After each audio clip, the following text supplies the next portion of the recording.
Kalau aku sih di belakang layarnya aku selalu ketemu sama Vidi ya, belum lama juga main ke rumahnya dan baik-baik aja, sehat-sehat aja, bahagia-bahagia aja. Jadi kalaupun dia pengen istirahat, kayaknya emang pengen istirahat untuk lebih fokus sama keluarga dan pengen ini juga kali ya liburan atau apa gitu.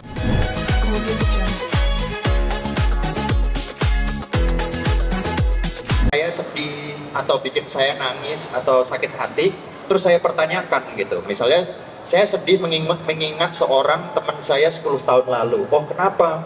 Oh karena teman saya itu pernah katakanlah membohongi saya gitu.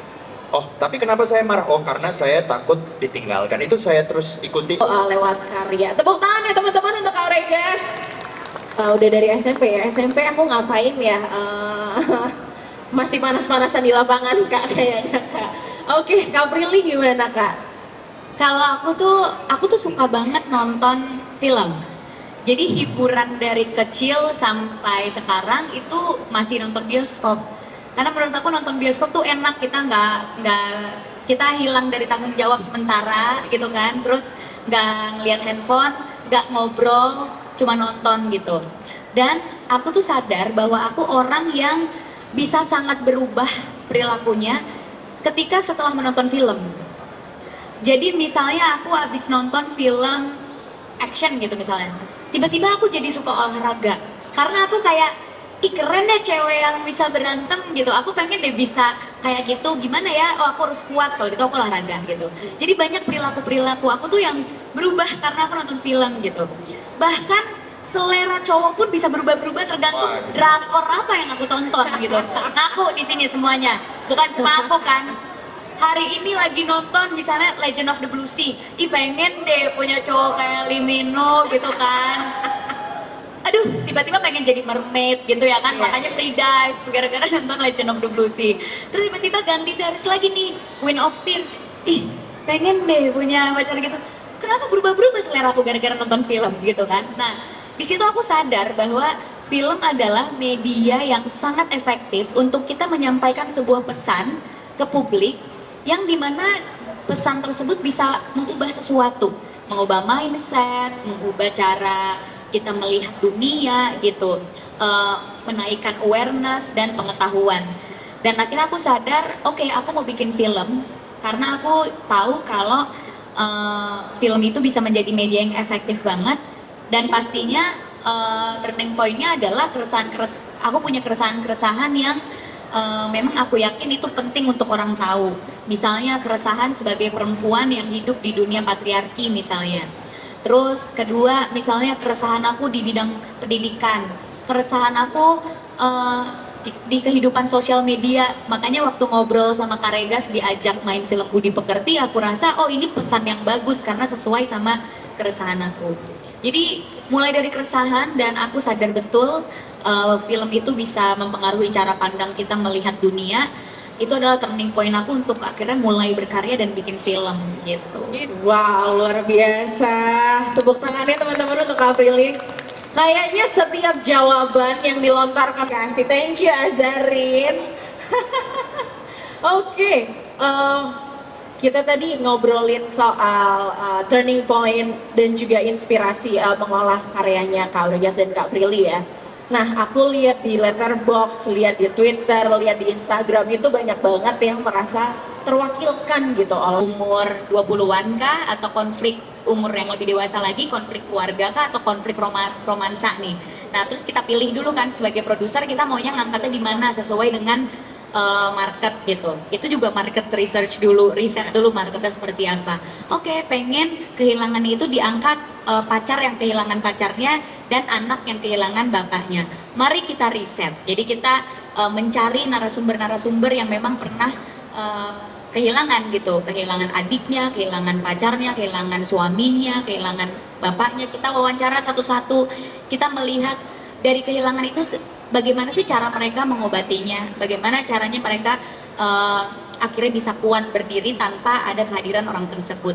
Informasi-informasi yang kita dapat itu akhirnya kita olah menjadi skrip gitu, karena kita udah tahu oke, dari segi orang-orang yang pernah mengalami hal yang sama itu kayak gini gitu.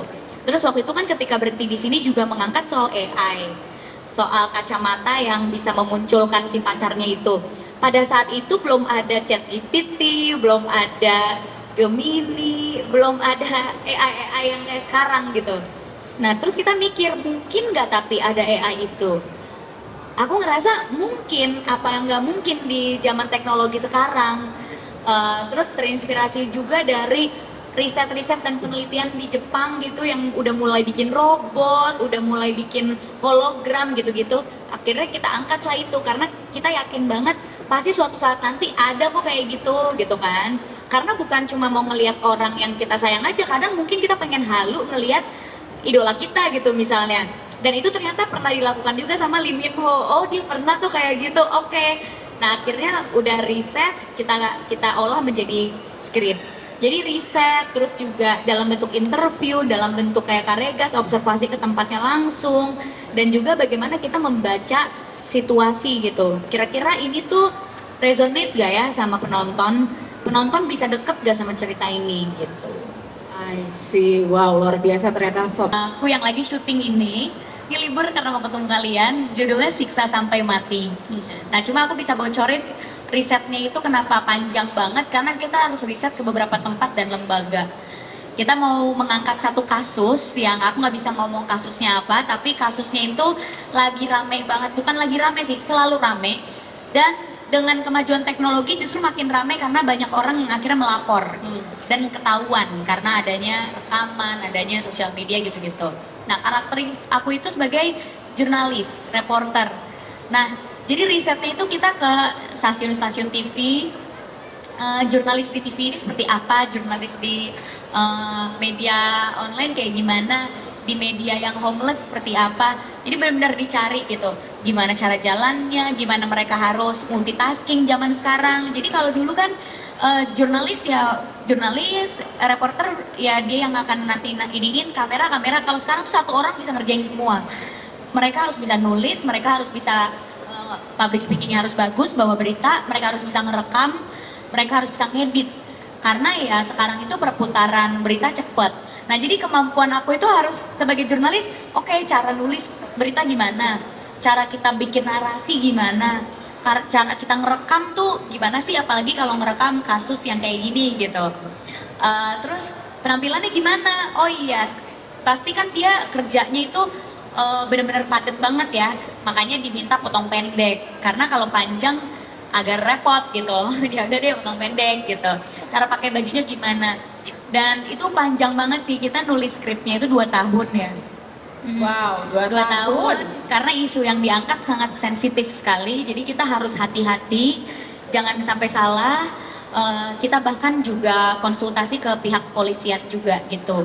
Kita konsultasi ke pihak kepolisian untuk tahu berapa sih angka kasus yang sebenarnya. Gitu, di Indonesia tuh ada berapa gitu. Kita ke lembaga-lembaga juga yang bisa mengeluarkan data itu supaya kita bisa tahu ini kasus udah se-pressing apa gitu di negara kita. Jadi ya lumayan panjang, lumayan menakutkan juga karena sensitif isunya, tapi dibungkus sama genre horor juga. Jadinya lumayan chaos gitu ya kita dalam proses penulisan skrip gitu. Wow, 2 tahun risetnya dan menulis dan harus berhati-hati. Kita saksikan bersama-sama nanti Siksa Sampai Mati ya Kak Prilly. Oke, jangan lupa ditonton ya teman-teman, Kak Prilly menjadi jurnalis. Oke, nah ini kan tadi Kak Prilly juga sempat menyinggung ya bagaimana ketika berhenti di sini itu utilize AI. Teknologi AI itu harus menjadi tools untuk membantu tapi tidak menggantikan. Karena ada yang AI nggak punya, itu adalah intuisi sebagai manusia dan emosi atau pengalaman pribadi. Dalam berkarya itu, 3 itu yang menurut aku sangat-sangat berarti gitu. Intuisi kita sebagai manusia pasti kita pakai dalam kita berkarya, khususnya kalau kita mau bikin film atau karya-karya yang memang dilihat gitu. Terus emosi, AI nggak punya emosi gitu. Coba deh, lagi ngetren kan di TikTok di mana AI disuruh teriaknya disuruh ketakutan banget, tapi teriaknya gitu kan. Jadi kita bisa tahu bahwa AI tidak bisa menyerap emosi tuh kayak gimana sih, disuruh coba kamu teriak kayak lagi diculik, aku diculik kayak gitu. Nah itu kan terbatas berarti kemampuan AI. Terus juga pengalaman pribadi. AI tentu tidak punya pengalaman pribadi. Mungkin AI punya data pengalaman pribadi orang lain yang curhat sama dia gitu. Nanti data mamanya Kak Rega diserap sama dia. Curhatan seorang praktisi singing bowl. Iya. Nah, jadi ada banyak yang AI nggak punya, yang sebenarnya yang AI nggak punya adalah kunci utama dalam kita berkarya dan punya kreativitas gitu. Jadi aku selalu bilang, jadikanlah AI tools untuk membantu kita mencari informasi. Misalnya kita mau cari jurnal, kayaknya lama nih kalau cari jurnalnya Bisinta gitu, kayaknya harus nyari satu-satu. Udah deh, aku minta AI rangkumin aja jurnal yang ada. Tapi bagaimana kita memproses jurnal itu kan kita harus baca. Bukan kita nyuruh AI yang bacain. Aku pun kalau misalnya lagi meriksain tugas orang, aku tahu titik koma bahkan kata-kata bahasa Inggris yang itu adalah bahasa Inggrisnya AI bukan bahasa Inggrisnya mahasiswa gitu. Karena apalagi kalau kita kenal sama orangnya, cara ngomong dia nggak gini, cara nulisnya nggak gini. Ini kenapa tiba-tiba rapih banget? Ini udah pasti AI gitu. Bahkan kadang Om marah kalau misalnya dia nulis surat panjang, terus dia, aku sumpah demi Tuhan ini bukan AI ya, ini bukan ChatGPT ya gitu. Ini aku nulis sendiri pakai hati, terus aku bilang, kamu gak usah ngomong dari titik koma suratmu, aku udah tahu ini bukan ChatGPT. Dari mana kamu tahu? Dari mana kamu tahu? Titik koma pun aja. Iya, dari mana kamu tahu? Dari kalimat ini. Jadi dia ngasih satu kalimat yang sebenarnya kalimat tersebut kalau kita kasih ke ChatGPT pasti sama dia cuma dibikin jadi satu kalimat. Karena kan AI itu kayak membuat kalimat itu lebih efektif kan. Kalimat kamu nggak efektif sama AI dibenerin. Jadi kalau kamu pakai AI pasti yang ini ya, yang disuruh ditulis di suratmu. Tapi ketidakefektifan itu adalah ciri khas manusia sebagai makhluk yang punya emosi dan intuisi gitu. Sehingga di dalam surat atau di dalam tulisan itu pasti ada emosi kita, ada intuisi kita gitu dalam menulis, bukan cuma soal rapih aja. Jadi ya itu sih yang selalu aku bilang ke mahasiswa atau bahkan ke penulis-penulis, jangan membuat cerita atau tulisan dari AI karena dia nggak punya tiga yang kita punya, dan itu adalah kunci utama dalam berkarya gitu. Wow, oke, thank you Kak Prilly sharing pengalamannya. Itu sangat akurat ya kalau koma, titik koma, dan gimana kita kemudian kayak bisa pun tidak menuntut kesempurnaan, yang penting otentik dan orisinil itu sendiri ya teman-teman. Nah, adalah seorang penonton yang datang habis nonton film Budi Pekerti, terus dia menangis dan bilang ke aku, Mas, terima kasih udah bikin film ini karena ibuku seorang guru. Dan terus aku kan suka bacain DM ya, tiba-tiba ada yang DM, terima kasih ya udah bikin film ini, atau terima kasih udah memainkan karakter ini. Aku seperti melihat diriku sendiri dan karaktermu menguatkan aku untuk bisa juga kayak karakter kamu, kuat menghadapinya dan segala macam. Ada juga yang pernah ngirimin aku capturean kalau dia nggak jadi putus sama pacarnya gara-gara nonton filmku. Aku memainkan karakter ya perempuan yang memang dia tuh kalau punya masalah mengurung diri apa, pokoknya nggak mau bilang sama orang lain. Pacarnya jadi sadar, jangan-jangan pacar gue ini sebenarnya menyimpan semuanya sendiri. Jangan-jangan dia nggak tahu cara ngungkapin emosinya kayak gimana. Akhirnya setelah nonton film aku, cowoknya nanya, kamu kayak gitu gak sih? Gitu. Suka mendem sendiri gak sih? Akhirnya ceweknya terbuka, iya sebenarnya aku kayak gini-gini, dan gak jadi putus gara-gara itu. Jadi kayak bagaimana film itu bisa menyelamatkan atau bahkan memberikan impact yang positif ke orang lain, itu menurut aku luar biasa banget sih. Ini menyuarakan sakit hatiku atau menyuarakan isi hatiku dan segala macam. Nah, menurut aku ya maju gitu, walaupun banyak orang-orang yang menolak idemu, banyak orang-orang yang mungkin kayaknya nggak laku kalau kamu mau berkarya ini gitu. Karena yang paling penting adalah karya itu harus jujur. Kalau misalnya karya sebagus apapun tapi nggak jujur, pasti penonton juga bisa ngerasain gitu ya. Tapi di saat kita membuat karya itu jujur dari hati dan kita itu mengerjakannya sungguh-sungguh, pasti selalu ada jalan. Jadi buat kalian yang baru mulai, jangan ngedengerin kiri kanan dulu, tapi dengerinlah diri kalian dulu. Apakah kalian mau melakukan itu? Sama jangan melakukan yang kalian yakin ini bukan tempatku gitu. Kalian kan pasti punya intuisi itu tadi ya. aku bisa, aku punya potensi ini. Jadi kalau orang lain bilang kamu nggak bisa, kamu tetap maju karena kamu punya intuisi terhadap dirimu sendiri. Begitupun juga kalau kamu mau melakukan sesuatu, aku kayaknya nggak bisa deh, paksain aja deh. Ya jangan juga karena nanti hasilnya nggak maksimal. Jadi benar-benar harus membaca potensi diri sendiri, tapi jangan insecure juga, tetap harus bisa melihat secara objektif potensi apa yang kamu punya dan juga dengarkan kata hatimu daripada kata hati orang lain gitu. Luar biasa, dengerin kata hati diri sendiri ya teman-teman. Jangan dulu haus validasi orang lain ya Kak Prilly ya. Bikin banget. Kayak misalnya syuting film yang aku sekarang lagi syuting, Siksa Sampai Mati. Karena aku terlibat di dalam proses belakang layarnya, aku ikutkan tuh proses penulisannya yang lama, risetnya lama, terus akhirnya readingnya lama, mendalami karakter lama. Jadi energi kita tuh udah banyak habis.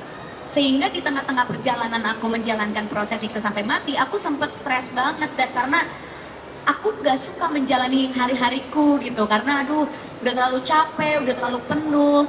Bahkan juga kayaknya kita mau bangun untuk ke kantor mempercantik diri juga udah males. Jadi ke kantor udah rambut kusut-kusut, ke kantor deh mau ketemu siapa sih gitu kan jadinya.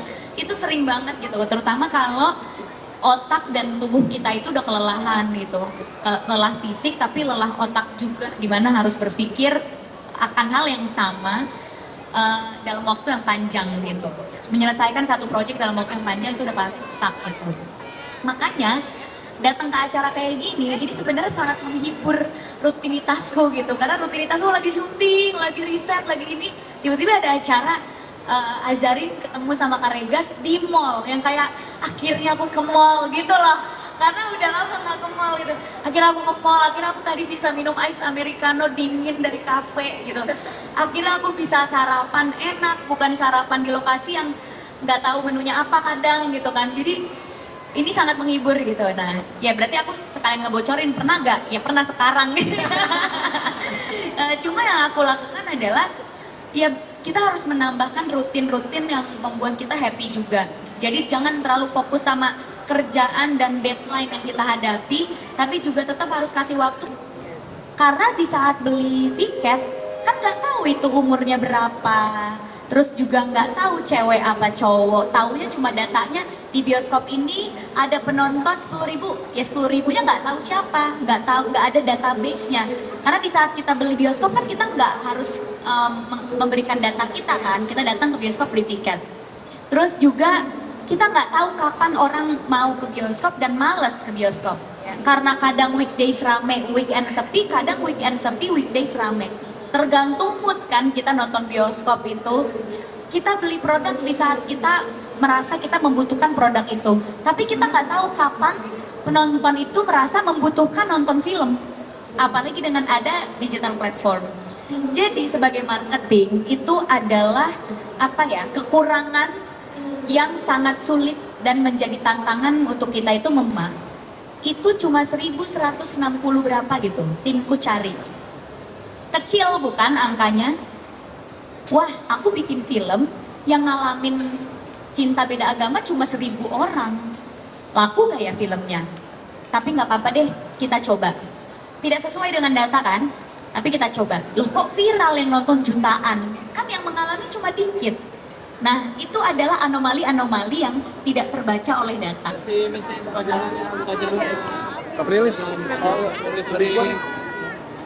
Kak Farid, misi ya. Kak Prilly.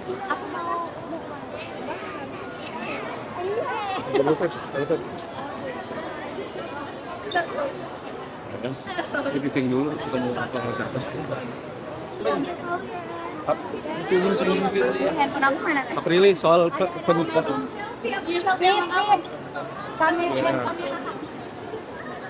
Flip.